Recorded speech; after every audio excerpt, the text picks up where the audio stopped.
Hello friends, कैसे हैं आप लोग। उम्मीद करता हूं कि आप लोग बहुत ही अच्छे होंगे। तो आज मैं फिर से एक बार बीएससी थर्ड ईयर का एक बहुत ही मोस्ट इम्पॉर्टेंट टॉपिक को लेके आया हूं, जिसका नाम है शुगर केन लीफ ऑफर। यह जो शुगर केन लीफ ऑफर होता है, यह एक प्रकार का पेस्ट है जो कि हमारे गन्ने की फसल को डैमेज करता है। तो इससे हमारे एग्ज़ाम्स में बहुत सारे क्वेश्चंस आते हैं।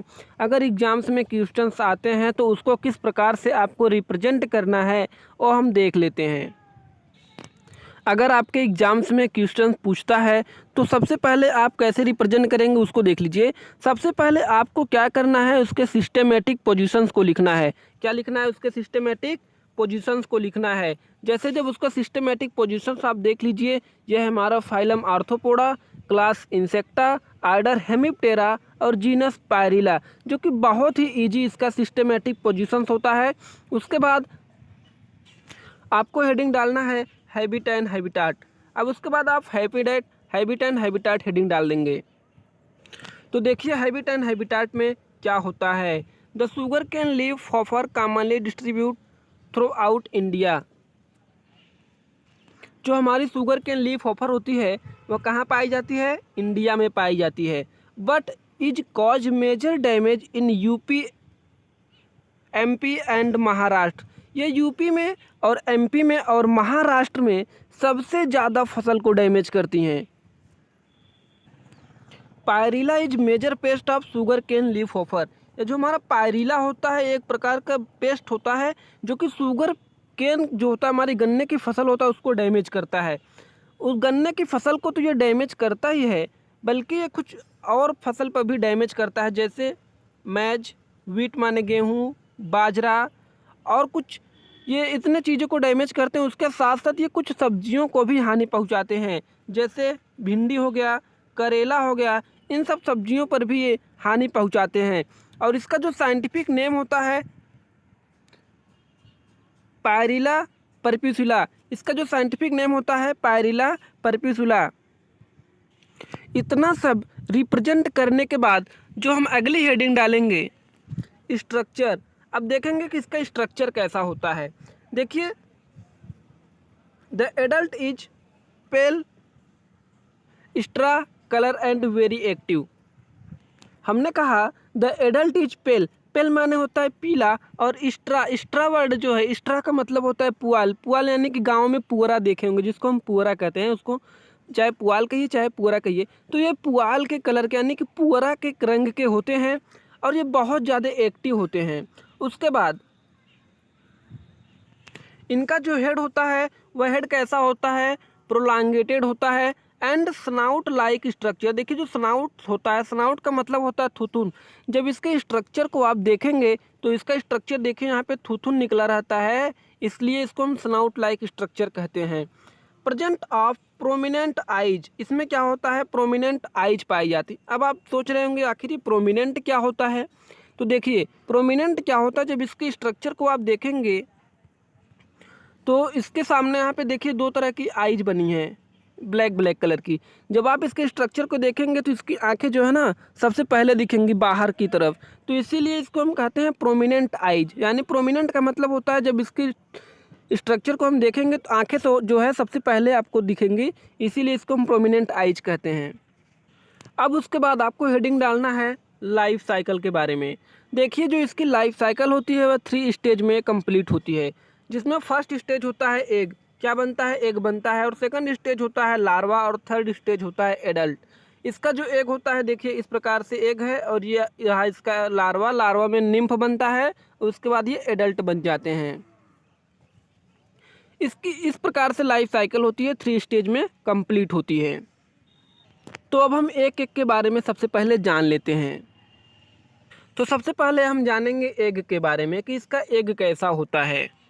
तो देखिए, सबसे पहले क्या होता है कि जो फीमेल होती हैं, जो हमारी फीमेल होती हैं, वह क्या करती हैं? एग लेइंग करती हैं। और वह क्या करती हैं? जो एग लेइंग करती हैं, कितना करती हैं? 300 to 500 एग। एक बार में 300 to 500 एग देती हैं। और जो एग होता है क्या होता है? क्लस्टर्स होता है। यानी क्लस्टर का मतलब होता है झुंड। जो एग होता है इसका अंडा होता है वह क्लस्टर यानी कि झुंड के रूप में होता है। On the lower surface, on the lower surface of the leaves of the living during summer April to May. अप्रैल और मई के महीने में, यानी कि जब गर्मी का महीना होता है उस टाइम में क्या होते हैं, किसके जो एग होते हैं पत्ती के लोअर सरफेस पर होते हैं। कहाँ होते हैं? पत्ती के लोअर सरफेस पर होते हैं।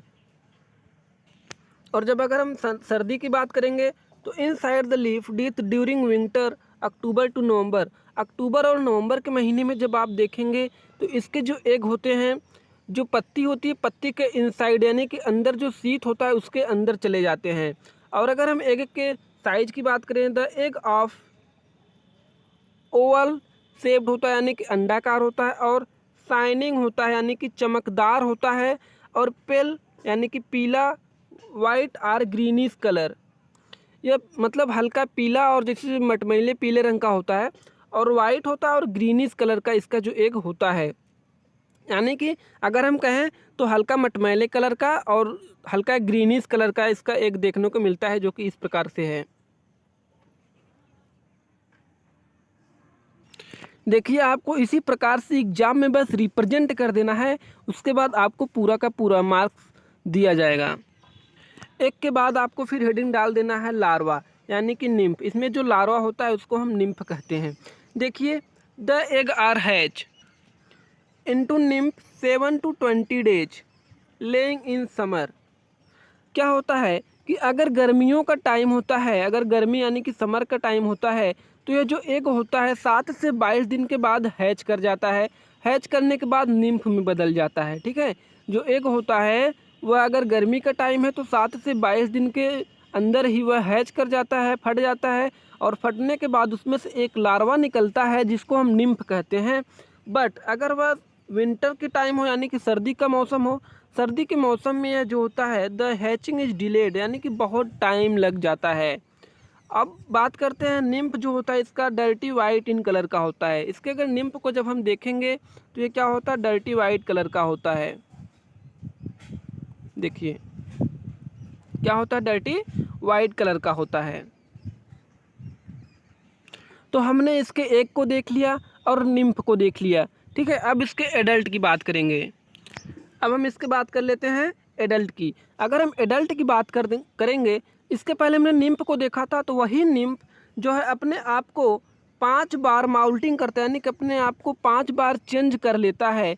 और इसमें चेंज करने में कम से कम 6 से 8 वीक लगता है। अगर गर्मी का टाइम है तो 6 से 8 सप्ताह लगता है, और अगर सर्दी का टाइम है तो 4 मंथ भी लग सकता है। ठीक है, तो ये अपने आप को 5 बार माउल्टिंग करते हैं यानी 5 बार अपने बॉडी को चेंज करते हैं, और चेंज करने के बाद यहाँ पे देखिए एडल्ट में इस प्रकार से बन जाते हैं। जैसा कि आपको समझ में आ गया होगा कि एग कैसे बना, एग से निम्फ कैसे बना, और निम्फ से कैसे एडल्ट बना। उसके बाद आपको इमेज बना देना है। इसका इमेज भी बहुत ईजी ढंग का होता है, तो चलिए पहले हम इमेज की सहायता से समझ लेते हैं। देखिए, जो हमारी फीमेल्स होती हैं, female sugar cane leaf offer जो होती हैं, वह क्या करती हैं, एग लेइंग करती हैं यानी कि अंडे देती हैं। ठीक है, अंडे देती हैं। वह अंडे कहाँ पे देती हैं, जो गन्ने की पत्ती होती है, गन्ने की पत्ती के लोअर सरफेस पर ये अपने अंडे को दे देती हैं। अब यह जो एग होता है, अंडा होता है, 2 से 3 दिन के बाद क्या करता है, हैच कर जाता है, फट जाता है। ठीक है, फट जाता है तो उसमें से एक लार्वा निकलता है जिसको हम निम्फ कहते हैं। और यही लार्वा अपने आप को 4 से 5 बार माउल्टिंग करता है यानी कि अपने बॉडी को चेंज कर लेता है। और चेंज करने के बाद फिर देखिए इस प्रकार से एडल्ट में बदल जाता है। ठीक है, सबसे पहले एडल्ट था, एडल्ट से एडल्ट जो थी एग लेइंग की अंडे दी, फिर वह अंडा हैच किया, फटा, उसमें एक लार्वा निकला जिसको हमने निम्फ बोला। अब यही निम्फ जो है एडल्ट में बदल जाता है। तो इस प्रकार से इसकी जो लाइफ साइकिल होती है चलती रहती है। और जो ये एग जो है, ये जो एग हैच करता है, तो इसमें से जो ये निम्फ बनता है, यही निम्फ जा कर के उसकी पत्तियों पर बैठे रहते हैं, और उसकी जो पत्ती में जो सेल सैप होते हैं उसको ये सक कर लेते हैं। तो अब मैं आपको एक वीडियो की सहायता से दिखाऊंगा कि कैसे ये रियल में कैसे सक करते हैं। देखिए, इस प्रकार से बहुत सारे इसके निम्फ जो होते हैं इसकी पत्तियां पे देखिए इस प्रकार से लगे हैं, जो कि इसकी पत्तियों को डैमेज कर देते हैं। इसकी जो सेल सैप होती है उसको सक कर लेते हैं। जब इसकी सेल सैप को सक कर लेंगी तो जो पत्ती होता है पत्ती का जो कलर होता है वह येलो कलर की हो जाती है और सूख कर गिरने लगती हैं। देखिए इस प्रकार से। तो जैसा देखिए इस प्रकार से एक इस इमेज में आपको दिख रहा होगा बहुत सारे निम्फ जो हैं इस गन्ने की पत्ती पर उपस्थित हैं।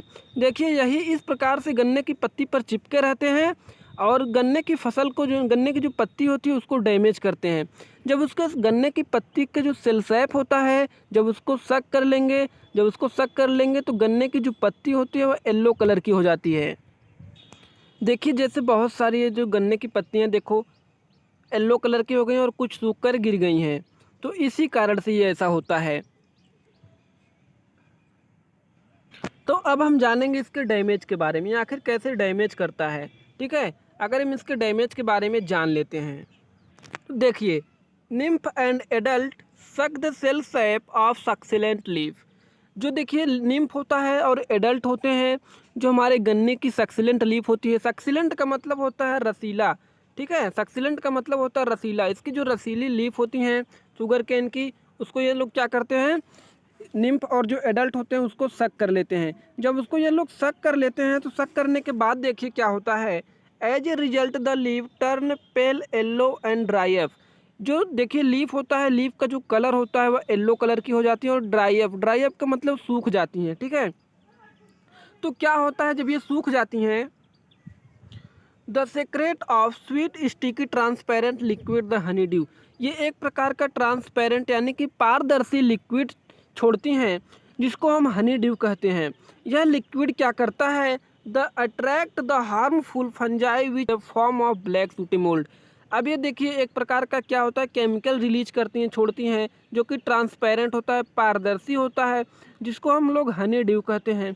अब यह हनी ड्यू जो होता है स्वाद में मीठा होता है। यह स्वाद में मीठा होता है तो यह क्या करती हैं, जो हमारी हानिकारक फंजाई होती हैं उसको गन्ने की जो खेत होता है गन्ने की फसल पर ये अट्रैक्ट करवा देती हैं। तो ये जो हमारी ब्लैक फंजाई होती है वह गन्ने की पत्ती पर जाकर अटैक कर देती है। तो अटैक कर देती है तो क्या होता है, तो गन्ने की पत्ती पर जब ये अटैक करेगी गन्ने की जो पत्ती होती है ब्लैक कलर की हो जाती है। ठीक है, और ब्लैक कलर होने के बाद वो पूरा सूख कर गिरने लगती है। तो अब हम जान लेते हैं इसके प्रिवेंशन एंड कंट्रोल के बारे में। इसका प्रिवेंशन एंड कंट्रोल क्या होता है, तो हम इसका प्रिवेंशन एंड कंट्रोल के बारे में देखेंगे। तो जो सबसे पहली बात आती है इसके प्रिवेंशन एंड कंट्रोल की, egg masses should be collected and destroy by during आप स्प्रेइंग फेनिल वाटर। इसके एग को आप कलेक्ट कर लीजिए। कलेक्ट करने के बाद इसको क्या कर दीजिए, बर्निंग मतलब जला दीजिए। और स्प्रेइंग का मतलब होता है स्प्रे करना। फेनिल वाटर का स्प्रे करने से भी इसके जो एग होते हैं वो भी डिस्ट्रॉय हो जाते हैं। या फिर इसके एग को आप कलेक्ट करिए, कलेक्ट करने के बाद उसको जला दीजिए, बर्निंग कर दीजिए। ठीक है, उसके बाद अगला पॉइंट आता है spraying of 0.12% to 0.25% wettable powder. Wettable powder को अगर 0.12% से 0.25% ले करके अगर हम स्प्रे कर दें तो उससे भी क्या होता है कि गन्ने की फसल को ये डैमेज नहीं कर पाएंगी। और तीसरी चीज़ आती है nitrogen should be well balance in the soil. अगर नाइट्रोजन के द्वारा अगर मिट्टी को अगर बैलेंस किया जाए तो उससे भी जो शुगर केन लीफ ऑफर होती हैं नहीं आती हैं। तो जैसा कि आपको पूरा का पूरा वीडियो समझ में आया होगा, अगर वीडियो पूरा का पूरा समझ में आया है तो इसी प्रकार से आपको पूरा का पूरा एग्ज़ाम में लिखना है। और अगर आपको पूरा वीडियो समझ में आ गया है अच्छी तरीके से तो इस चैनल को सब्सक्राइब करिए। और चैनल को सब्सक्राइब करने के साथ साथ ज़्यादा से ज़्यादा इस वीडियो को अपने दोस्तों के साथ शेयर करिए।